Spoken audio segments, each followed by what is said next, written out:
Hello friends, last लेक्चरमध्ये आपण पाहिलं की दोन पॅरलल लाईनवर एखादी लाईन काढली असता आपण त्याला ट्रान्सव्हर्सल असं म्हणलं आणि त्यापासून तयार झालेले अँगल्स आपण पाहिले. तर आता पुढे काय आपल्याला the properties and angles formed by two parallel lines and transversal. तर आधी काय पाहिलं होतं आपण दोन कोणत्या पण लाईन त्या पॅरलल असावा असं मस्त नव्हतं. इथे दोन पॅरलल लाईन्सच दिलेल्या आहेत आणि त्यातून जर आपण एक त्यांना इंटरसेक्ट करणारी रेष काढली तर त्याला आपण ट्रान्सव्हर्सल असं म्हणलं. तर त्या ट्रान्सव्हर्सल पासून किती अँगल्स फॉर्म होतात? 8 अँगल्स फॉर्म होतात. हे तर आपण त्यांची प्रॉपर्टीज पाहूया काय आहेत. फर्स्ट प्रॉपर्टी काय आहे? Property of corresponding angles. Corresponding angles म्हणजे काय म्हणलं होतं मी? ज्याच्या अशी पेअर ऑफ अँगल्स ज्याची एक साइड ही सेम डायरेक्शनला आहे आणि त्याचे आर्म्स पण सेम डायरेक्शनला आहेत, अशा पेअरला आपण करस्पॉन्डिंग अँगल्स म्हणतो. तर काय आहे त्याची property? Each pair of corresponding angle formed by two parallel lines and their transversal is a congruent angles. Congruent angles म्हणजे काय? Congruent angle म्हणजे असे अँगल ज्यांचे मेजर हे सेम आहेत. म्हणजे एक्झाम्पल, हा अँगल आहे अँगल 30 डिग्रीचा आणि हा पण अँगल आहे अँगल 30 डिग्रीचा. तर अँगल हा ए आणि अँगल हा बी. तर angle A is congruent to angle B असं म्हणतो आपण, म्हणजे यांचे मेजर्स सेम असतात. तर ह्यांनी काय म्हणले? करस्पॉन्डिंग अँगल्सचे मेजर सुद्धा सेम असतात. तर त्यामध्ये आपल्याला एक्झाम्पल दिले अँगल ए एम पी. कुठे? ए एम पी हे ह्याला करस्पॉन्डिंग अँगल कोणता येईल? M N R. आपला ए एम पी असा आहे आणि एम एन आर पण सेम, आर्म सेम डायरेक्शनला, साईड सेम डायरेक्शनला. तर ते अँगल कॉन्ग्रुएंट असतात. कॉन्ग्रुएंट म्हणजेच काय? ते त्यांचे मेजर्स सेम असतात. पुढे काय? Angle P M N. P M N R N B same असे त्याचे सुद्धा अँगल सेम असतात, ते कॉन्ग्रुएंट असतात. तसंच ए एम क्यू त्याला एम एन एस आणि क्यू एम एन त्याला एस एन बी. ह्या सगळ्या अँगल्सचे जे मेजर्स असतात ते सेम असतात. म्हणजे समजा आपल्याला कुठला पण एक अँगल दिला असेल तर आपण बाकी सगळ्या अँगल्सचे माप हे काढू शकतो. तर फ्रेंड्स, नेक्स्ट आहे आपली property of alternate angles. Alternate angles म्हणजे काय? अपोजिट साईडचे, ह्याच्या ह्या अपोजिट साईडचे असे. तर काय आपली property? Each pair of alternate angles formed by two parallel lines and their transversal is of congruent angles. म्हणजे ज्यावेळेस आपण अल्टरनेट अँगल्स पाहतो ह्या डायग्राममधले ते सुद्धा कॉन्ग्रुएंट असतात, म्हणजे त्यांचे पण मेजर्स सेम असतात. आता अल्टरनेटमध्ये आपण दोन टाईप्स पाहिले होते, इंटेरियर अल्टरनेट अँगल आणि एक्सटिरियर अल्टरनेट अँगल. इंटेरियर म्हणजे काय? अपोजिट पण असे इनसाइड मधले, आणि एक्सटेरियर म्हणजे काय? अपोजिट पण आउटसाइडचे. ते काय? अँगल पी एम एन हे इंटेरियर, पी एम एन, आणि त्याला आपला अल्टरनेट अँगल कोणता येईल? M N S. हा इनसाइड आहे परंतु अपोजिट साईडचा, आणि त्यांचे पण अँगल्स आपले सेम असतात. Q M N, Q M N. त्याचा इंटेरियर अल्टरनेट अँगल कोणता येईल? एम एन आर असा अपोजिट साईडचा पण इनसाइड मधला. आता एक्सटेरियर अल्टरनेट अँगल कोणते? ए एम पी म्हणजे हा अँगल आणि एस एन बी हा अँगल, हे सुद्धा कॉन्ग्रुएंट असतात. आणि ए एम क्यू हा अँगल त्याला आपला एक्सटेरियर अल्टरनेट अँगल कोणता येईल? आर एन बी. हे अँगल्स हे काय? कॉन्ग्रुएंट आहेत, म्हणजे ह्यांचेच मेजर्स सेम आहेत.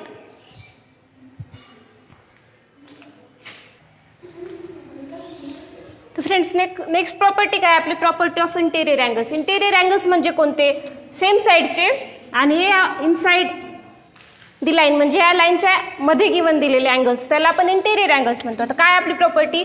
इच pair of interior angles formed by two parallel lines and their transversal is of supplementary angles.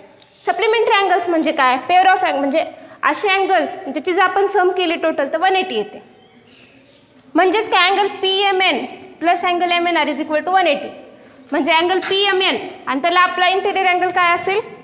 M N R, त्याची सम काय येणार? 180. तसंच क्यू एम एन आणि एम एन एस ह्याची सम पण काय येणार? 180. आता ह्या अशाच प्रॉपर्टीचा यूज करून आपल्याला गिव्हन एक्झाम्पल्स सॉल्व्ह करायचे आहेत. आता आपण आपल्या प्रॅक्टिस सेटमधले एक्झाम्पल्स पाहूया.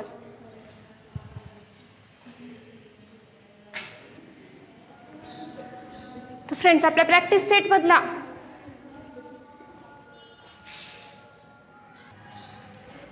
आपल्या प्रॅक्टिस सेटमधला फर्स्ट क्वेश्चनमध्ये अशी डायग्राम दिलेली आहे आपल्याला, सांगितलं आहे line M is parallel to line N म्हणजे ह्या दोन पॅरलल आहेत आणि हे एक ट्रान्सव्हर्सल त्यातून जात आहे. तर आपल्याला एक्सची व्हॅल्यू काढायची आहे.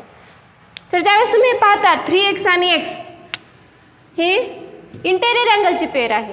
मग आपण काय म्हणलं, प्रॉपर्टी ऑफ इंटेरियर अँगलमध्ये काय सांगितलं होतं आपल्याला की त्यांची जी सम असते ती 180 डिग्री असते. म्हणजे हे दोन अँगल्स सप्लिमेंटरी अँगल्स असतात. म्हणजेच काय 3x + x = 180.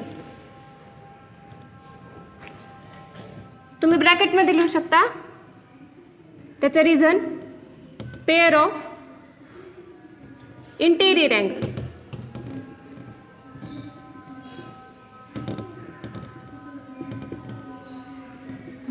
तर काय येईल आता ह्याला सॉल्व करा. 4x = 180 degree, x = 180 divided by 4. हा इकडे मल्टिप्लिकेशनमध्ये, इकडे येऊन डिव्हिजनमध्ये येईल. तर x ची व्हॅल्यू काय येते आपली 45 डिग्री. हे आहे आपला आन्सर. असं आपण प्रॉपर्टीचा यूज करून हे सॉल्व केलं. आता त्याचमध्ये एक सेकंड एक्झाम्पल पण आहे. तुम्ही असंच एखादी प्रॉपर्टी यूज करून ते सॉल्व करा. आता मी क्वेश्चन 2 पाहते.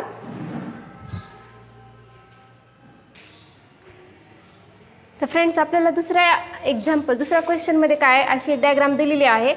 त्यामध्ये दोन पॅरलल लाईन्स आहेत. काय सांगितलं आपल्याला, line P is parallel to line Q आणि हे जे दोन ट्रान्सव्हर्सल त्यामधून पास होत आहेत. आपल्याला ह्याचा आणि ह्याचा अँगल दिलेला आहे 40 डिग्री आणि 70 डिग्री आणि x आणि y ची आपल्याला व्हॅल्यू काढायची आहे. तर फर्स्ट ऑफ ऑल आपण काय करू, लिनियर अँगल बघू. म्हणजे y चा लिनियर अँगल आपण कन्सिडर करू अँगल B आणि x चा लिनियर अँगल आपण कन्सिडर करू अँगल A. तर काय आपल्याला सोल्युशन लिहिताना late linear angle of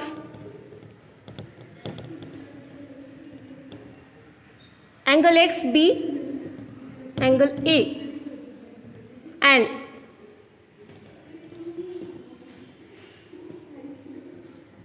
linear angle of angle y be angle B. मग ज्यावेळेस आपण पाहता आहे लिनियर अँगल्स झाले y आणि b आणि लिनियर अँगल्सची सम सुद्धा 180 डिग्री असते. म्हणजेच angle y plus angle b which is equal to 180 degree.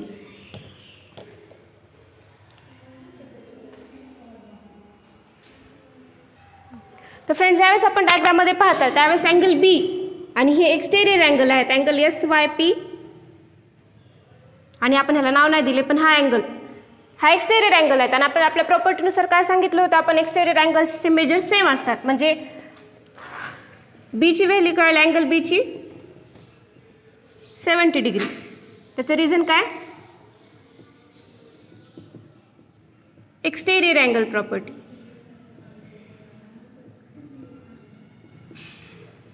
तर आता बी ची व्हॅल्यू पुट करू आपण angle y plus 70 which is equal to 180. तर angle y is equal to 180 minus 70. Therefore angle y is equal to 110 degree.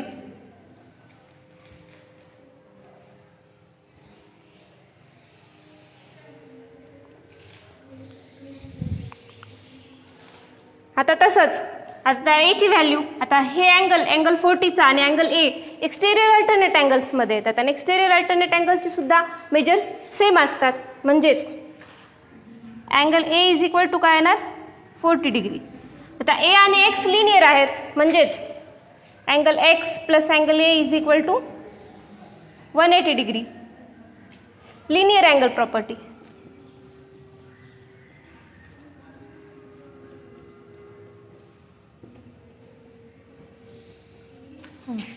तर काय येईल याची value, angle X is equal to 180 degree minus 40. Therefore angle X is equal to 140 degree.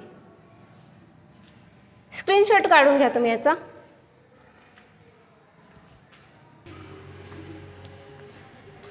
तर friends, आपल्याला चौथं एक्झाम्पलचं पण same as it is third सारखं दिलेलं आहे. तर ते तुम्ही घरी सॉल्व करून पहा. मी आता क्वेश्चन नंबर 5 पाहते. क्वेश्चन 5 मध्ये आपल्याला अशी एक डायग्राम दिलेली आहे आणि त्याच्यामधून आपल्याला एक्सची व्हॅल्यू काढायची आहे. तर आता काय करायचं आपण, आपण अँगल ए कन्सिडर करू 40 डिग्रीचा alternate angle. Let us consider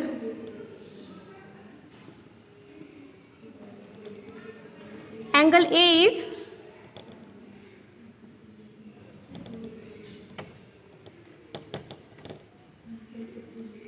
alternate angle of 40 degree and angle B is alternate angle of 30 degree. काय होईल आपल्याला अल्टरनेट अँगलची प्रॉपर्टी काय सांगते की अल्टरनेट अँगलचे मेजर्स हे सेम असतात. मग अँगल ए काय असेल 40 आणि अँगल बी 30. दोन्हीचे रिझन काय येईल अल्टरनेट अँगल आर कॉन्ग्रुएंट.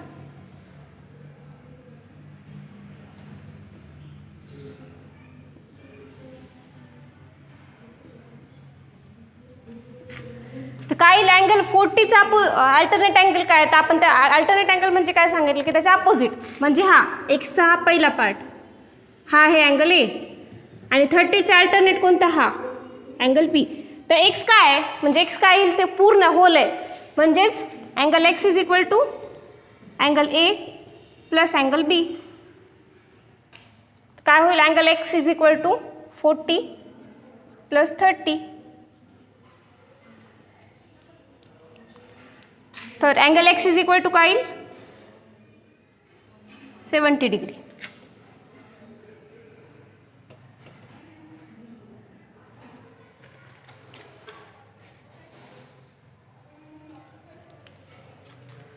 ही झाली आपली एक्सची व्हॅल्यू. तर अशा प्रकारे आपण अँगल्सच्या आपल्याला प्रॉपर्टीज दिलेल्या होत्या त्यानुसार आपण आपले एक्झाम्पल सॉल्व्ह केले. इथे हा प्रॅक्टिस सेट 2.3 संपतो. आता आपण प्रॅक्टिस सेट 2.4 पाहूया. तर फ्रेंड्स आपलं प्रॅक्टिस सेट 2.3 त्याच्यातला फर्स्ट क्वेश्चन काय draw a line L take a point P outside the line through the point P draw a line parallel to line L. म्हणजे आपल्याला एक लाईन काढायला सांगितली आहे लाईन एल. तर आपण एक लाईन काढून घेऊया.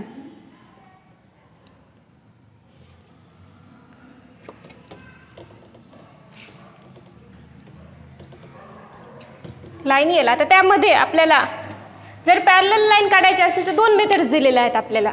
तर आपण फर्स्ट मेथडने पाहूया. काय सांगितले पॉईंट ए आउटसाइडला कुठे पण घ्यायचा. पॉईंट ए जर घेतला आपण तर आपल्या कंपासमध्ये हा अशा स्केल्स आहेत ना दोन त्याच्या हेल्पने आपल्याला पॅरलल लाईन काढता येईल. तर फ्रेंड्स अशा प्रकारे स्केल ॲडजस्ट करावी लागेल आपल्याला पॉईंटवर आणि ह्या पॉईंटपासून एक लाईन काढावी लागेल ती पॅरलल असेल आपल्या खालच्या पॉईंटला. तर ह्याला आपण एम नाव देऊ. तर आता ही एल लाईन ही एम लाईनला पॅरलल होईल.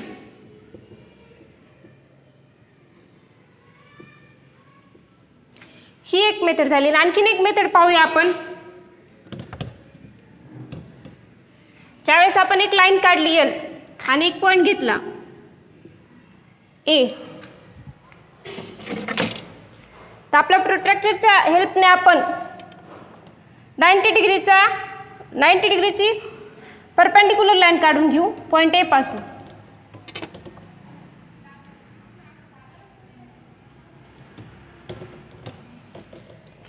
तसेच या लाईनवर आणखीन एक आपण परपेंडिक्युलर लाईन काढू.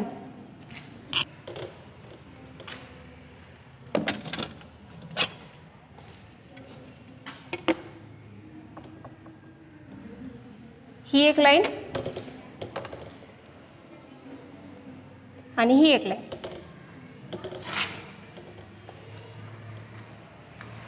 तर फ्रेंड्स आपण ज्यावेळेस दोन परपेंडिक्युलर लाईन काढल्या तर आपल्या स्केलच्या हेल्पने आपण ए मध्ये म्हणजे आपल्या एल लाईन पासून ए पर्यंत किती डिस्टन्स आहे माझ्या ह्याच्यात 7 सेंटीमीटर येते. तेवढ्याच डिस्टन्सने इथे एक पॉईंट देऊन घेऊया. त्याला आपण पॉईंट बी असं म्हणलं. आणि या 2 पॉईंट्समधून जाणारी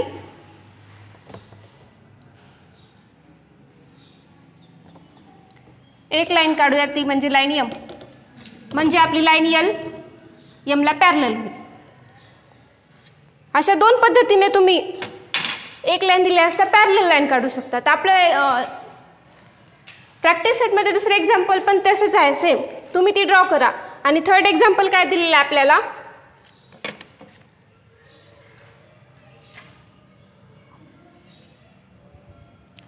की ड्रॉ लाईन एम. आपल्याला लाईन एम काढायची आहे आणि draw line N which is parallel to line M at a distance of 4 centimetre. 4 सेंटीमीटरच्या डिस्टन्सवर एन लाईन असली पाहिजे एम पासून. तर आपण ते ड्रॉ करूया.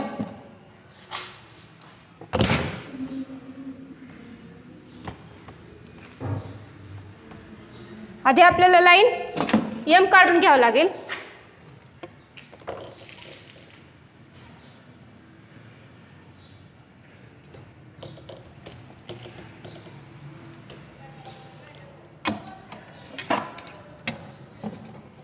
आणि आपण 2 परपेंडिक्युलर लाईन्स काढून घेऊया.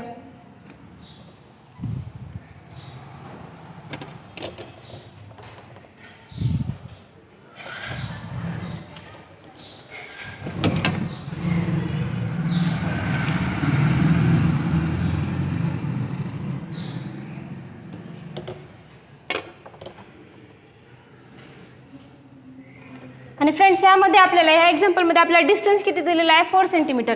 म्हणजे आपण 4 सेंटीमीटरचं डिस्टन्स घेऊया.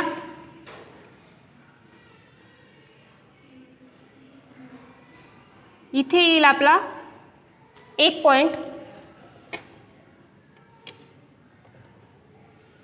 आणि अशाच प्रकारे दुसऱ्या लाईनवर, आणि त्या पॉइंट्सला आपण जॉईन करून घेऊया.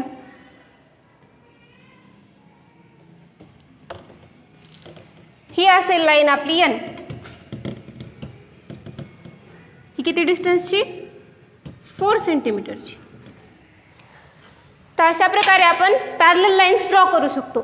तर अशा प्रकारे आपला चॅप्टर इथेच संपतो, parallel lines and transversal. Next chapter आपण नेक्स्ट व्हिडिओमध्ये पाहूया. थँक्यू.